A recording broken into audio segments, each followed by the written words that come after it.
It's fine. I did not do my rule of leaving the nut on. Oh.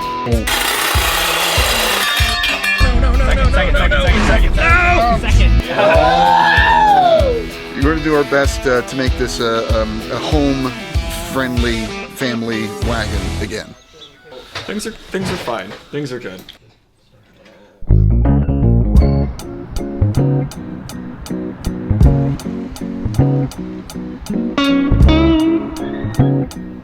This is a 1980 Ford Fairmont wagon, and what a lot of people don't know is this was the precursor to the Fox body Mustang.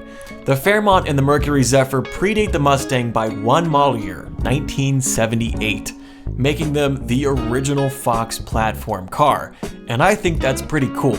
Now that's kind of where the cool things end for this wagon, because this thing has been neglected, beaten, lost, and forgotten about for years and years and years and years. Honestly, we're not really quite sure about its history, but we do know that it was left for dead on a reservation just outside of Yakima, Washington.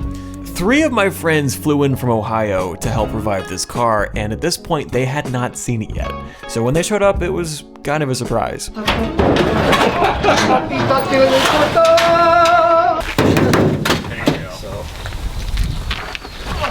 Crank this bitch up. The key. Oh, good. Oh, hell yeah. Not all surprises are awesome. I just don't think that my friends were sold on the wagon, at least right from the start. Pop the hood, man. Let's see what we're working with.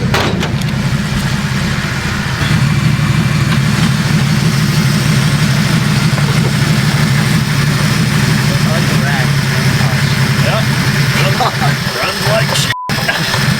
Oh no. This is good. I like it. I like the pinstripes, I like the patina, I like it. So that's nothing. That's doing nothing.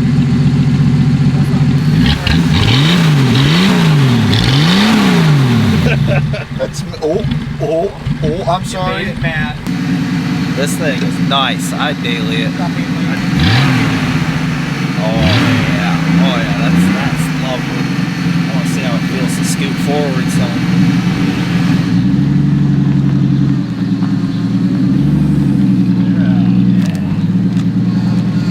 At this point, all we really wanted was a baseline.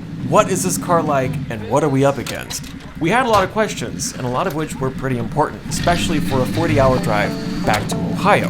Now, on our first drive, it really put on quite a show.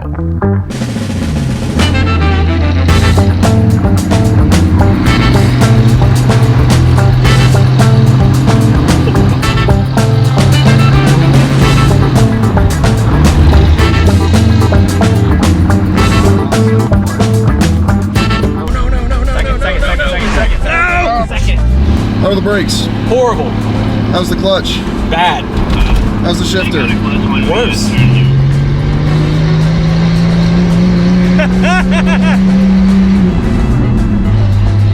Woo! This thing is absolutely horrible in every sense. Go.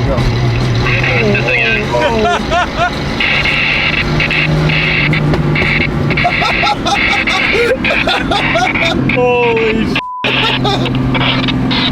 All right, I think that's enough. Jesus Christ. This is absolutely on the edge of drivable. After the initial test drive, everybody was on the same page that the 206 was just better left in the trash. It's an engine that makes the same power as a 4-cylinder, but gets the economy of an 8-cylinder. So why not just have 8 cylinders? This is a Ford small block 302 5-liter high-output V8 out of a 1987 Fox body Mustang. Now, notice the correlation here. Fox body Mustang, Fox body Fairmont.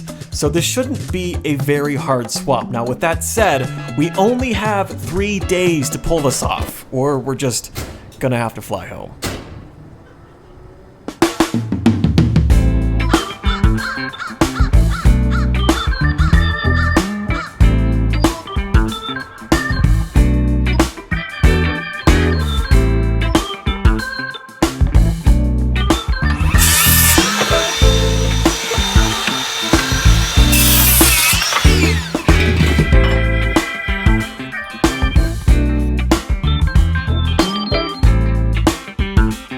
3, 2, 1. Whoa! Missing pan entirely. So mainly just wanted to get all that coolant drained out of there so it's not that nasty gunk isn't all over the floor of the garage. That way we can have a dry back for the rest of the day while we're working underneath of it.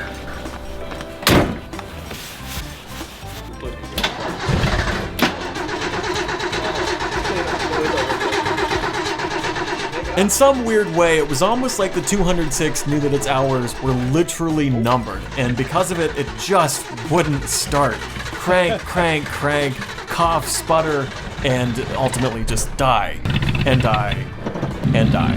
Until it finally ran long enough to crawl into the garage one last time.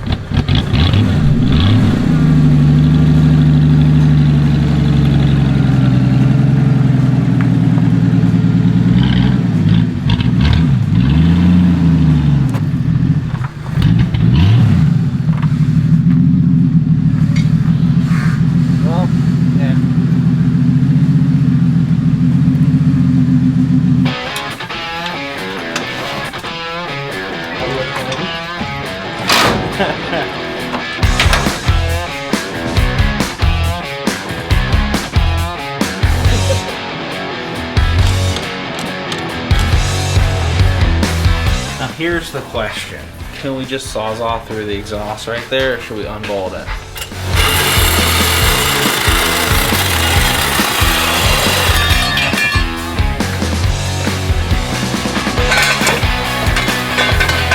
Taking off the bolts for the U-joint, the drive shaft.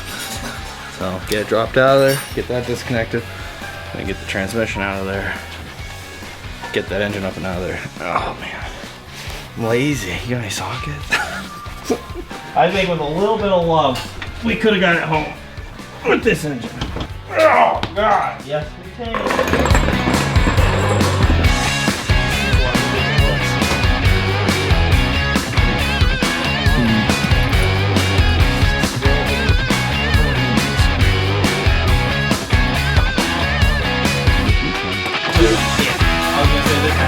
There isn't a lot left to do under the hood. Most things are already disconnected. Of course, there aren't a whole lot in the first place. But once the trans is out, we're gonna lower it back down, pull the fan off, take the mounts loose, and then pull the engine right off the top. So it's really easy to do on these. So it should take no time at all. Then we can pull a subframe and then get the V8 in.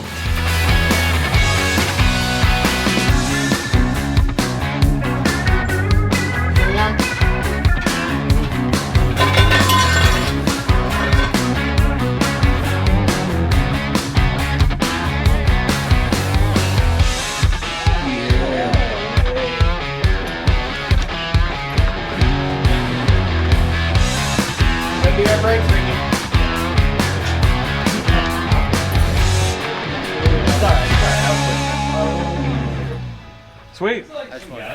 Good progress. I think it's just after 9 o'clock in the morning. 9:15 in the morning. 9:15 in the morning. Motor's out. We just couldn't ignore the biohazardous interior any longer, so we tore it all out and pressure washed everything.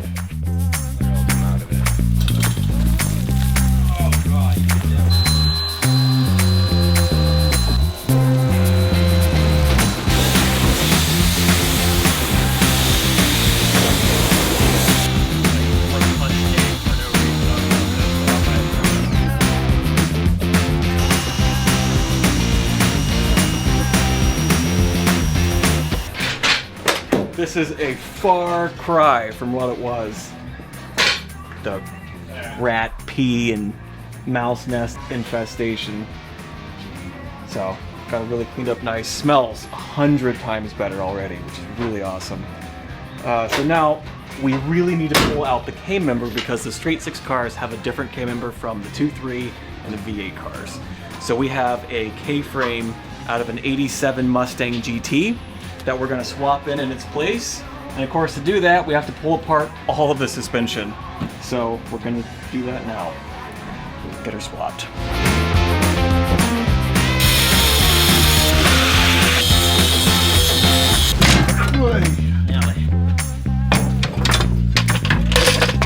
Oh yeah, there she is.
Although there was so much left to do, our engine was finally in, and this felt like such a big step forward, especially for just one day's worth of work.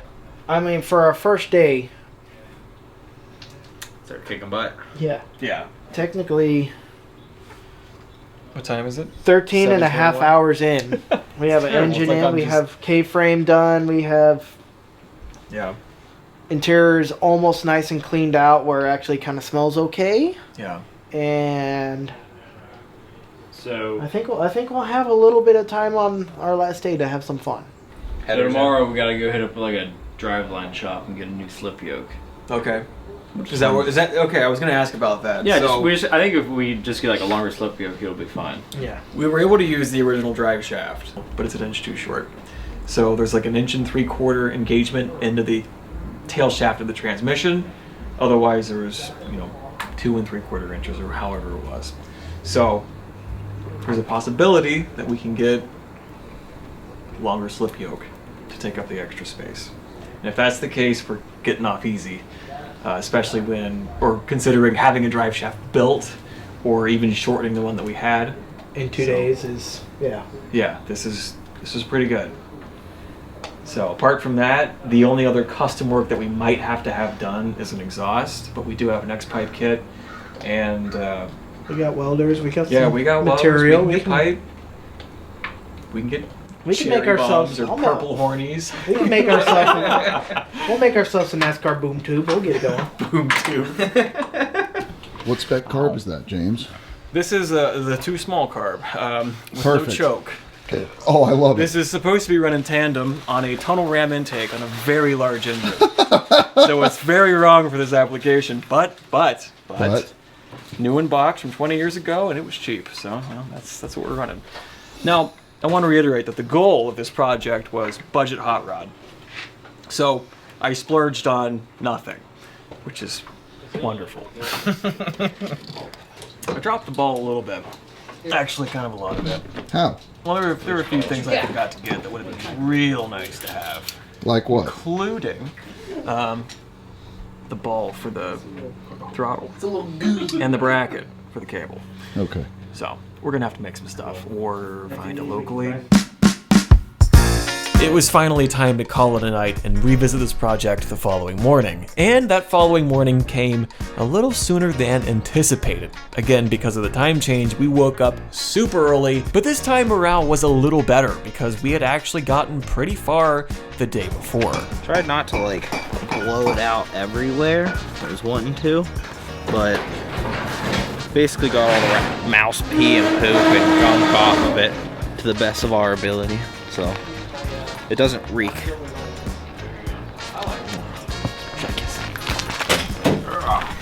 Except for those springs are Yeah. Got a lot of stuff to dig out of here. Yeah. Got a couple wet spots still, actually. Our suggestion of a carpet. Well, it went from being a carpet piss to a carpet.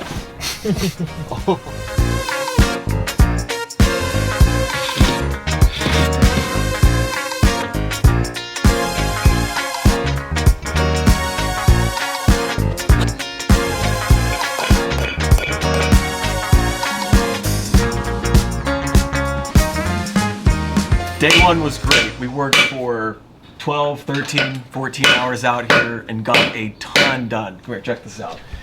Ricky's got the carpet cleaned up and he's putting it back in. It looks really great.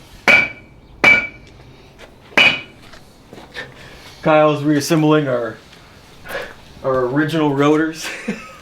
We got some new races. The bearings were cooked, so we have new bearings and races. So we're just replacing those on these original rotors. We would be replacing these, but you know, we're just gonna change it. We're gonna do the SN95 spindles whenever we get back. So it's like, doesn't really make sense. So this is gonna work for now. It'll get us home. Yeah, so with the SN spindles come different struts, so I gotta be honest, I kind of cheaped out on the struts a little bit, but they are new regardless, so it should be a little bit nicer to drive, you know, across the country. So with the new struts, because we had to change the K-member, we had everything apart. So we got new inner and outer tie rods. We have the original Fairmont rack on the later Mustang K-member. So that's all swapped in. Everything's mostly put back together, which is huge. That's a really, really big job, and even down to the spring cannons that we had. Thankfully, nothing crazy happened, and got it all put back together. Now up here, after that, we got the engine put in, so this really felt like a milestone, and super exciting. We should have it running by today. So this is the crossmember for a Mustang. Usually the transmount would sit right in this little pocket, but unfortunately Fairmont's different yet, so we have to extend this mounting point with a plate. We initially measured the T5 transmission versus the old SROD, and mount to tail shaft was like 2.5, almost 3 inches different, and we thought that would translate to a completely different drive shaft ultimately, but really what happened is this mount position is in a different spot, so we just have to modify this instead. So, Which is easier. yeah, which is easier and cheaper. This is just a sheet of 1/8 steel that we can use to extend that mounting point on the cross member. So we'll have to cut this and then drill it to fit the mount, and then we'll fit it up to the cross member. Hopefully that'll hold our trans and we can get the jack out of there.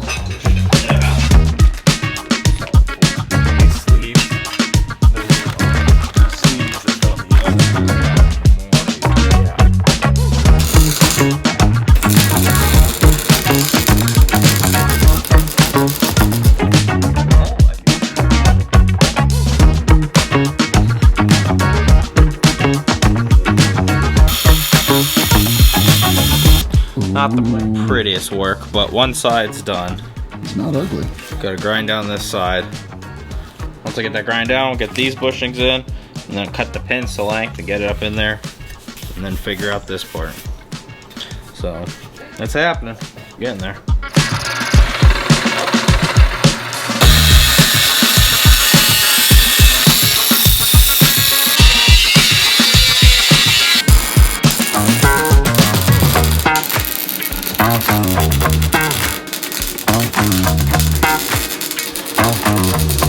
Here it is, the solution to the cross member problem.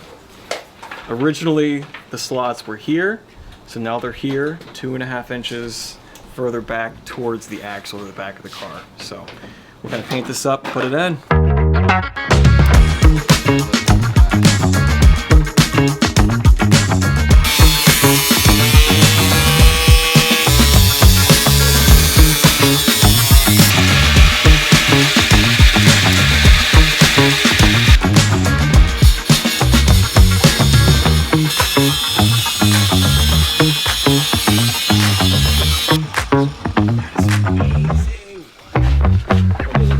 Those motherfuckers are paper thin, bud.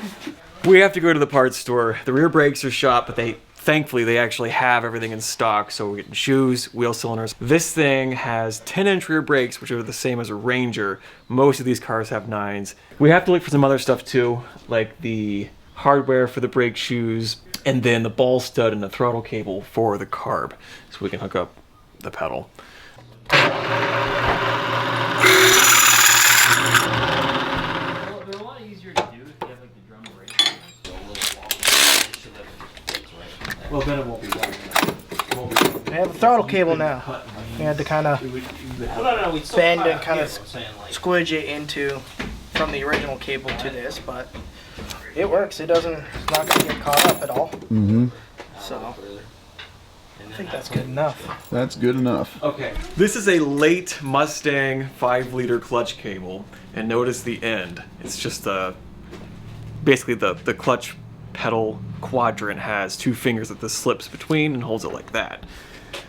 The straight 6 early Fairmont cable is significantly shorter, and the pedal end is different.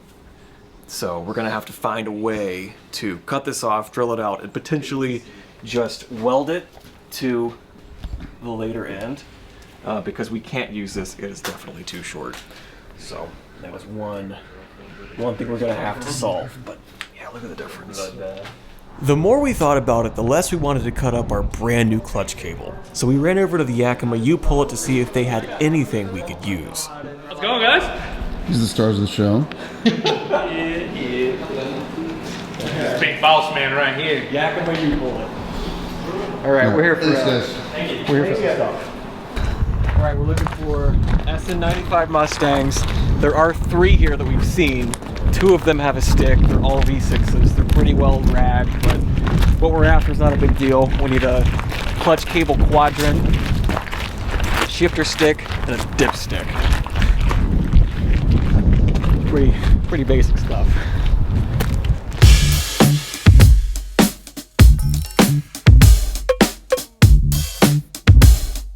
This is the actual shifter stick that we need. Okay. Minus the ball, but I'm also going to pull this around as well, in hopes that we can maybe fashion that to the Fairmont chassis and use that to cover the massive gaping hole. Oh, look at that. The bushing's even good. Yep, it's not bad actually. It's not bad at all.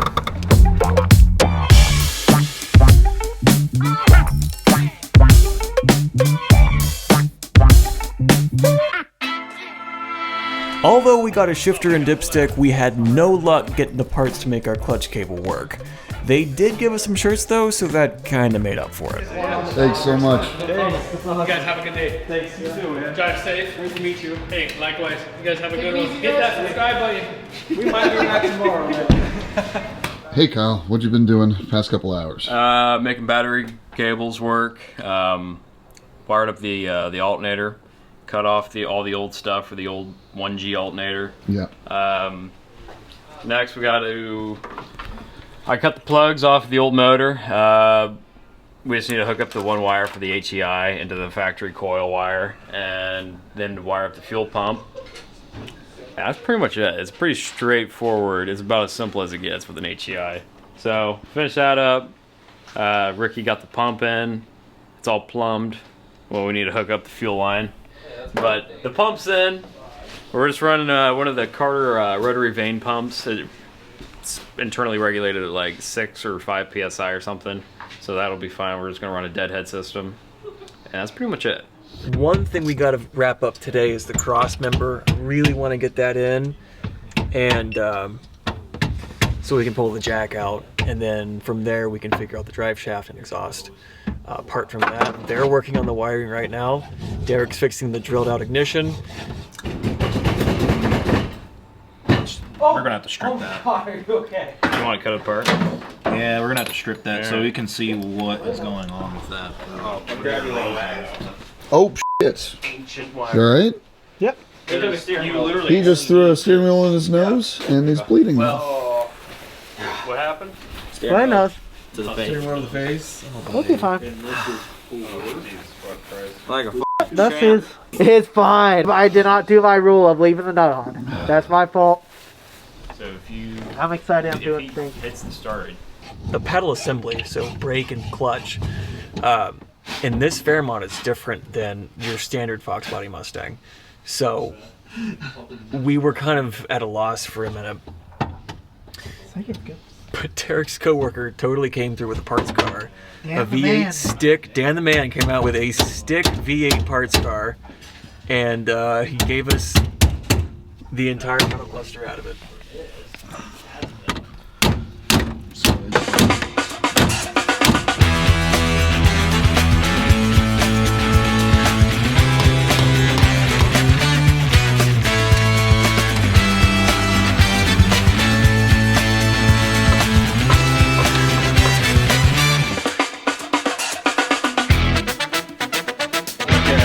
Dextron 3. I'm not from. I'm sorry. What's this? Motul has ATF. Wait, you're talking power steering fluid, I thought. It's like the liver of the animal. This is this. It is ATF. In Okay. these.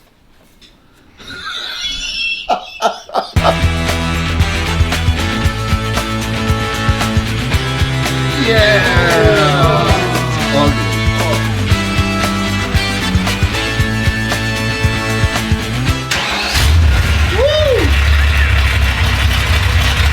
I get the ATF.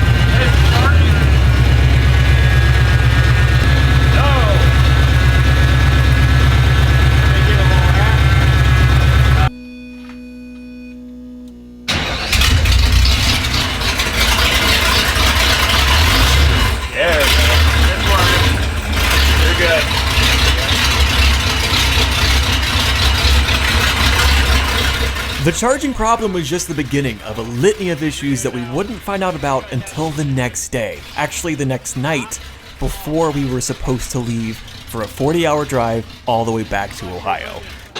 Oh, why is it no go? I don't know, James. Relay's not clicking. 86 goes to... Ready? Yep.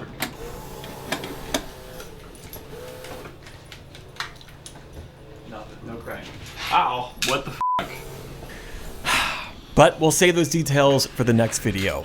In the meantime, thank you so much for watching. If you enjoyed this video, subscribe for more to come, pop a thumbs up, maybe leave a comment down below, and we will see you in the next one.